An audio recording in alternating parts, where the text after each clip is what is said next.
नमस्कार लाडक्या बहिणींनो, मुख्यमंत्री माझी लाडकी बहीण योजनेअंतर्गत लाभ घेणाऱ्या लाडक्या बहिणींसाठी एक महत्त्वाची अपडेट आलेली आहे. लाडकी बहीण योजनेसंदर्भात शासनाकडून एक महत्त्वाचा निर्णय घेण्यात आलेला आहे. यासंबंधीची संपूर्ण माहिती आदित्य तटकरे यांनी ट्विटर हँडलवरती दिलेली आहे. काय आहे ही संपूर्ण माहिती आणि लाडक्या बहिणींना यांचा फायदा होणार आहे का, यासंबंधी संपूर्ण माहिती आपण आजच्या व्हिडिओमध्ये घेणार आहोत. व्हिडिओ महत्त्वपूर्ण होणार आहे, त्यासाठी व्हिडिओ शेवटपर्यंत नक्की पहा. आणि जर आपल्या चॅनलवरती पहिल्यांदा आला असाल तर कृपया करा चॅनलला सबस्क्राईब करा. चला तर मग व्हिडिओला सुरुवात करूया.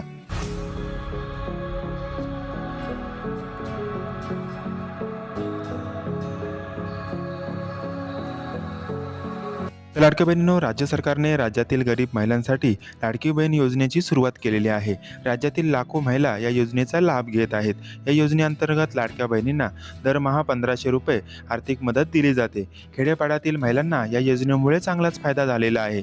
या योजनेचा लाभ घेण्यासाठी लाडक्या बहिणींना वेळोवेळी ई-केवायसी करण्यासाठी शासनाकडून सांगण्यात आले होते आणि ही ई-केवायसी करण्याची शेवटची तारीख ही 31 डिसेंबर ठेवण्यात आली होती. मात्र अनेक महिलांनी ई-केवायसी करताना काहीतरी चुका केलेल्या आहेत, म्हणजेच काही वेळा चुकीचा पर्याय निवडला आहे आणि त्यामुळे काही महिलांची ई-केवायसी प्रक्रिया ही पूर्ण झाली नव्हती. आता अशा महिलांना राज्य सरकारकडून एक मोठा दिलासा दिलेला आहे. महिला व बाल कल्याण मंत्री आदितीताई तटकरे यांनी यासंबंधीची महत्त्वाची माहिती ट्विटरद्वारे केलेली आहे. आदितीताई तटकरे नेमक्या पोस्टमध्ये काय म्हणालेत हे आता एकदा पाहूया. मुख्यमंत्री माझी लाडकी बहीण योजना महत्त्वाची सूचना. महाराष्ट्रातील महिलांच्या आर्थिक सक्षमीकरणासाठी, त्यांच्या आरोग्य व पोषणामध्ये सुधारणा करण्यासाठी मुख्यमंत्री माझी लाडकी बहीण योजना राबवण्यात येत आहे.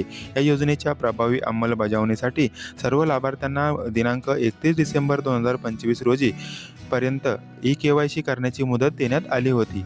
तथापि काही कारणास्तव ई-केवायसी करताना चुकीचा पर्याय निवडण्याची बाब निदर्शनास आली आहे. म्हणूनच योजनेच्या निकषानुसार या लाभार्थी महिलांची क्षेत्रीय स्तरावर अंगणवाडी सेविकांमार्फत प्रत्यक्ष पडताळणी फिजिकल व्हेरिफिकेशन करण्याच्या सूचना राज्यातील सर्व जिल्हाधिकाऱ्यांना देण्यात आल्या आहेत.